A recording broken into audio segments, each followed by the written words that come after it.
sétimo ano, geografia. Quando estávamos ainda tendo aula presenciais, né, a gente estava estudando, conhecendo o território brasileiro, geograficamente falando. E aí hoje a gente vai ver a questão da regionalização do Brasil, né? Que o Brasil passou antes, né? Até chegar ao consolidado, que é o que nós temos hoje, que é essa divisão aqui do Brasil, né? Nas regiões. Então, durante muitos anos, depois da chegada dos portugueses, de 1500, e assim foi caminhando até desbravarem todo o território, entre guerras, né, com outros países, os países que fazem fronteira com o Brasil, enfim. E aí, quando chega a nova Constituição do Brasil, que é a vigente, né, de 1988, nós vamos ter as delimitações do nosso país. O nosso país tem este formato que nós observamos aqui, né, neste mapa.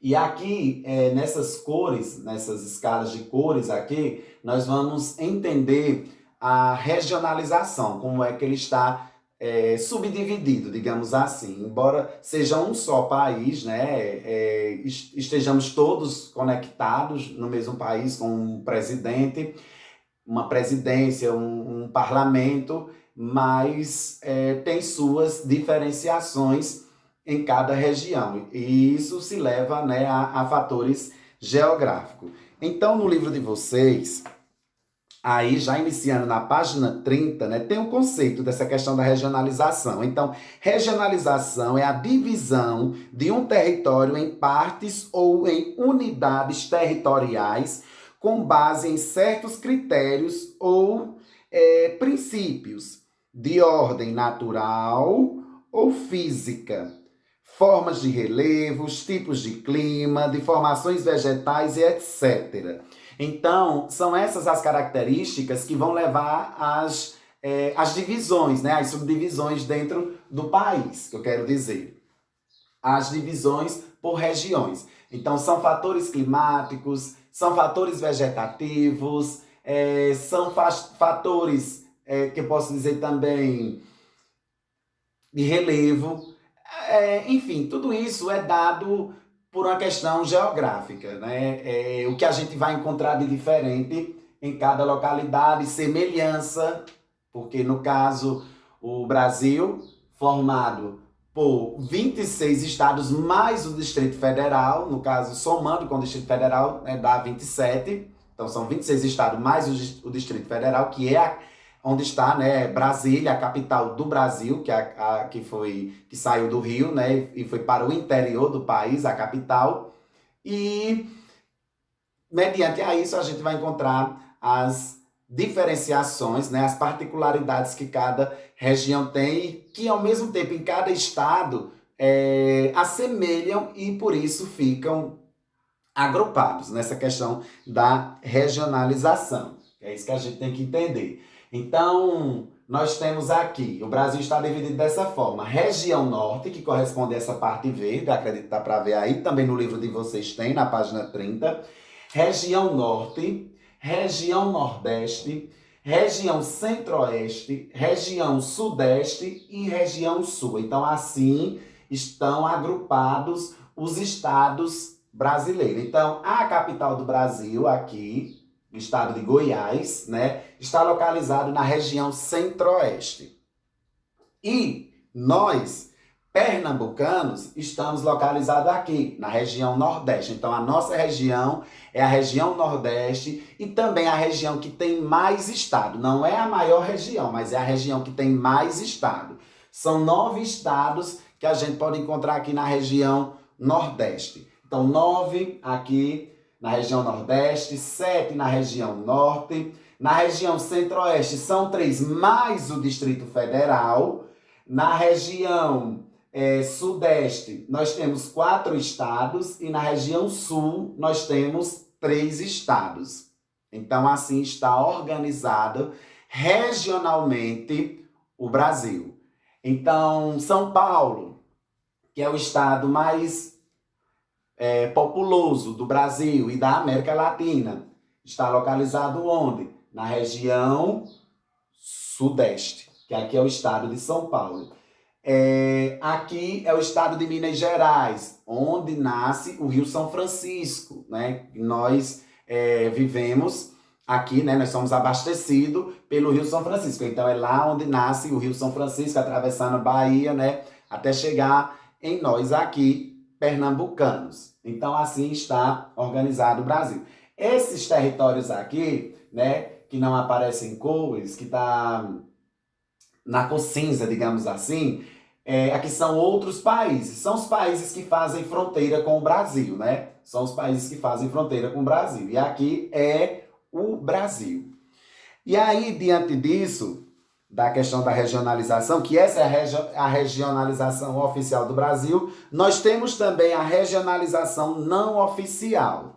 Então, a regionalização, né, não oficial é aquela que não apresenta como essa, mas que existe, que geógrafos, geólogos, né, utilizam, se apropriam desse tipo de divisão, né, que é chamado divisão não oficial, que está na página 31 do livro de vocês. E aí, dentro dessa regionalização não oficial, como tem aqui não oficiais, nós temos a geoeconômica e a técnico-científico informacional. São duas divisões que temos. Essa primeira aqui data de mais ou menos 1967.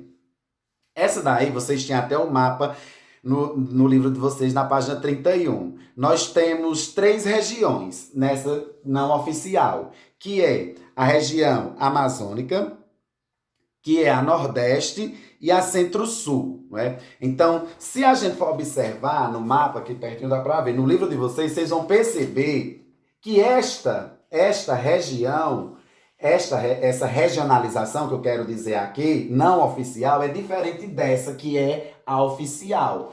Porque nessa nós vamos poder observar que, por exemplo, a região norte aqui, né, e a região amazônica, como a gente vê aqui, ela pega outros estados, como, por exemplo, né, o estado do Maranhão. E o estado do Maranhão, no oficial, pertence ao Nordeste. Mas nessa que não é oficial, que é geoeconômica, tá ligada a questões, como o nome já diz, né, econômicas, né, ela já entra de uma forma diferente e a divisão só é feita em 3 partes, né? Bem como também a Centro-Sul, que a Centro-Sul pega um pedaço do estado de Mato Grosso, pega o Goiás, Tocantins, né?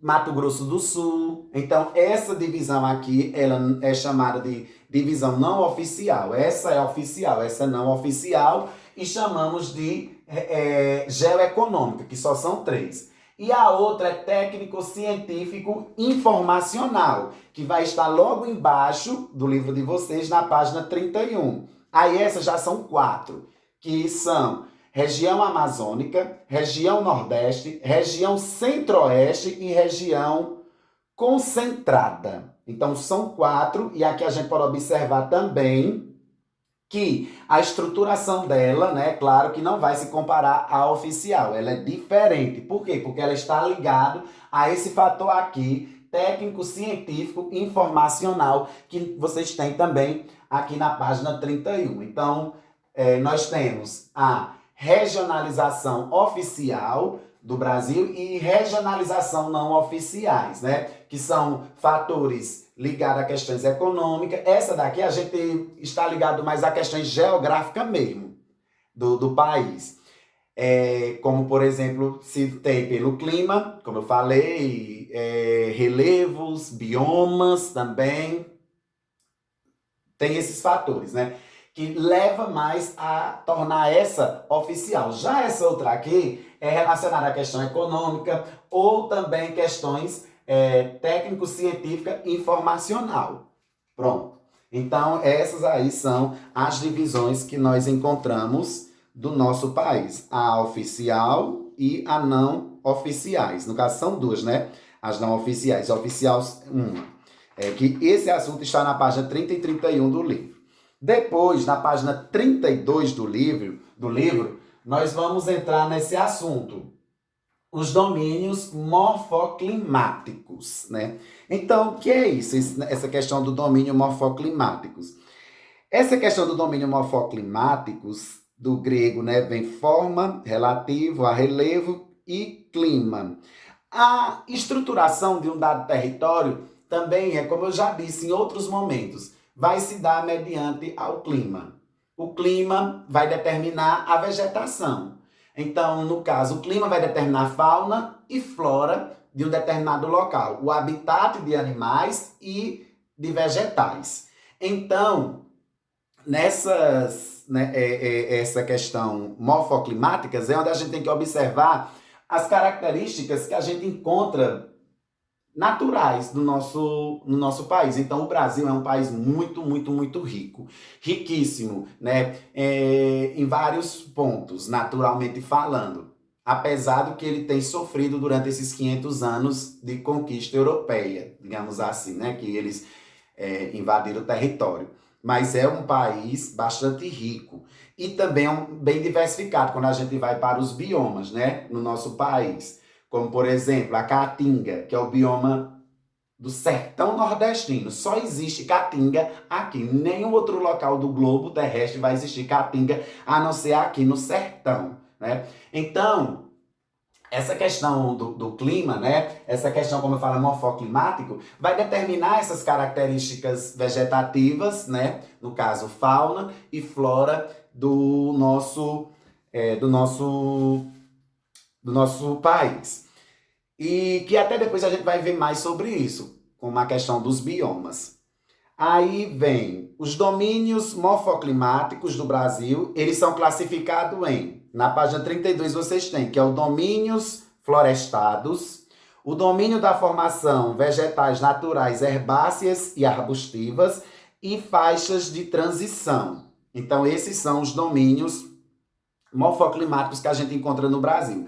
Ó, essa faixa de transição, né, é aquela que vai mudando de um local para outro. Por exemplo, aqui no Nordeste, vou dizer em Pernambuco, né, nós temos a Zona da Mata, né, lá em Recife. Aí quando você vai vindo para aqui, para o interior, aí você passa pelo Agreste até chegar no Sertão, né? Então, vai haver uma transição, né, entre um ponto climático e outro ponto climático. Aí no meio fica quem? O agreste, né? Então vai ter uma diferenciação climática. É até naquela questão das zonas térmicas que eu falei para vocês da Terra, né? Quando tem essa transição. Então vai haver modificações na vegetação e também, no caso, na fauna e também na flora, mediante essa situação colocada. Aí também veio impactos ambientais sobre os domínios morfoclimáticos do Brasil. Então, todo essas riquezas que nós temos, natural, né, tem sofrido bastante degradações, né? Degradações. O ambiente grita, geme, né, como dores de parto, pela forma como nós humanos estamos fazendo, como nós estamos cuidando dessas riquezas, desses recursos. Aí vem o impacto ambiental no domínio amazônico, tem aí na página 34 do livro de vocês, o impacto ambientais no domínio do Cerrado, impactos ambientais no domínio da Caatinga, impactos ambientais nas faixas de transição, no caso do Pantanal, impactos ambientais no domínio das pradarias, impactos ambientais no domínio de araucárias, impactos ambientais no domínio dos mares e de morro. Olha o tanto de impactos ambientais que estamos tendo em vários setores ecológicos do nosso país. Imagina a nível de mundo, mas aqui o foco está sendo o Brasil. Então, esses impactos, né, eles trazem sérias consequências, a agressão, né, ao meio ambiente. Naquela questão do impacto ambiental no Cerrado, por exemplo, garimpagem de pedras preciosas e ouro, os garimpos. A destruição que a gente viu na cidade de Mariana, em Minas Gerais, né, da outra agora que fugiu da minha cabeça, veja o que é que causa o garimpo, né? e o tanto de pessoas que morreram, a fauna e a flora que, ficou, né, que ficaram comprometidas mediante o rompimento dessas barragens, né, porque ela vem cheias de produtos químicos, e esses produtos químicos tanto vai matar os vegetais, como vai matar os animais, e como também vai prejudicar a água potável, a água que nós utilizamos no nosso dia a dia, né? No nosso consumo humano. Então, essa exploração garimpeira, né, ela tem sido desastrosa. Não é, mas sim, precisa, mas tudo tem que ter um controle. A partir do momento que você age descontroladamente, então nós vamos sofrer consequências cada vez mais piores, né? Ó, o impacto ambiental no domínio amazônico, o avanço dos projetos agropecuários, agricultura, pecuária e animal. Então, com essa questão do avanço da agricultura e da criação de animais, vai ter uma devastação florestal, né? Para poder colocar os animais, né? Criar os currais, para poder fazer plantios. Então, grandes áreas serão devastada. E nós sabemos o quanto é preciso das plantações, né? Das plantações, não, das árvores, que eu quero dizer, das árvores nativas que a gente tem para a nossa sobrevivência, né? Para o controle biológico. Então são coisas muito preocupantes, né? A caatinga que é nosso bioma, também tem sofrido muito. Então, nós podemos ver isso aqui. O tanto de árvores, né, de catingueira, como diz o popular, que são derrubadas aqui, não são replantadas, que são utilizadas para fazer o carvão, né? Derruba, arrancam, cavam, né, aquelas grandes valas, né, colocam lá dentro e faz aquela queimada, que além de devastar o bioma, ainda tem a questão da fumaça, né? Do CO2 que é produzido. Então, como diz, são duas agressões juntas. Porque, assim, tirou a árvore, coloque outra no lugar, já tem que ter isso. É você tirando essa, mas já tendo que ter outra plantada. Porque se for só tirar, e daqui a pouco não nascer mais, ou o solo também não vai aguentar mais, ele não vai mais produzir, e aí como é que vai ser, né? Fica difícil. A garimpagem também no Rio Paraguai e afluentes tem gerado impactos já citados no domínio do Cerrado. Além disso, a pecuária extensiva também, ó, esse é um problema que se encontra nas faixas de transição lá do Pantanal. E assim vai, né? Então, vocês observam na página 34 e 35 do livro, vão ver mais, né, aprofundado os impactos que essa atitude, aliás, os impactos que o país e o mundo têm sofrido mediante as atitudes humanas, né? De ganância, de poder, de riqueza a todo custo, e traz sérias consequências. Existem as unidades de conservação. As unidades de conservação, os grupos que vão ali preservar determinados locais, né? Mas a gente sabe que sempre existe a clandestinagem. O que é clandestino? Quando vão lá naquela reserva, né? Está lá reservado para cuidados, para preservação e tudo, e roubam a madeira de forma ilegal. Porque existe a forma legal de se fazer isso e existe a forma ilegal. Então, o correto é fazer na forma... mas a forma legal é muita burocracia, não sei o que. Sim. Mas se você fizer ilegalmente, também vai causar um grande mal. Não vai adiantar de nada essa riqueza sua, né? Então, o correto é seguir mesmo os trâmites legais. Quem quer ser rico, quem quer ter grandes produções, se rebole para fazer os trâmites legais, para prosseguir, né, na questão da exploração. Então, para explorar, precisa seguir os trâmites legais. Então, tem as áreas de conservações, por exemplo, a Nascente do São Francisco. A Nascente do São Francisco é uma área de conservação, mas é sabido que lá existem atitudes ilegais. E há uma preocupação, porque se ficar mexendo na Nascente do São Francisco, daqui a pouco o rio não enche mais e nós vamos morrer de sede. Então, há essa preocupação. E aí existe as unidades de conservação, mas é preciso ter um apoio governamental muito grande para fazer com que isso, né, faça valer, na verdade, o cuidado com o meio ambiente e nossa consciência. E essa questão da paisagem e estereótipos, gente, é porque assim, a mídia mostra pra gente uma paisagem bonita para ganhar dinheiro, né? Fazer turismo.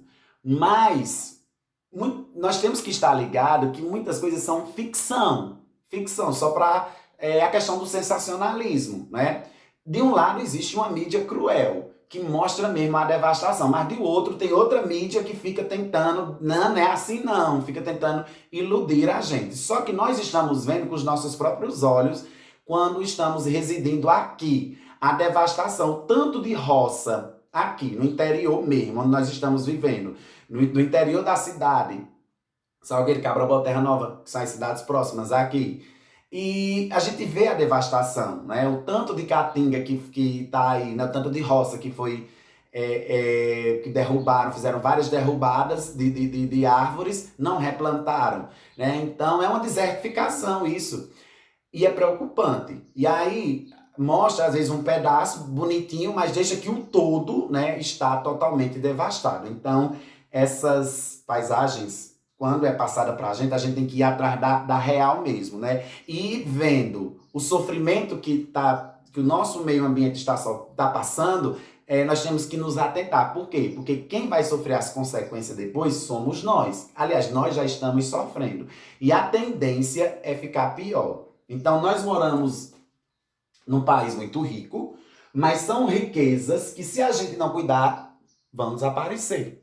E se essas riquezas desaparecerem, essas riquezas naturais, que também garantem a nossa vida aqui, nós vamos desaparecer junto. E não é uma coisa daqui a 100 mil anos, que nem tem gente que pensa, não. Isso pode ser daqui a 10 anos, isso pode ser daqui a 5 anos, isso pode ser daqui a 20 anos. Não, é um tempo que não está longe da gente. Então, devemos prestar atenção. Então, os alunos do 7º ano estejam ligados no assunto da página 30 a 37, resolver a atividade e qualquer dúvida é só tirar.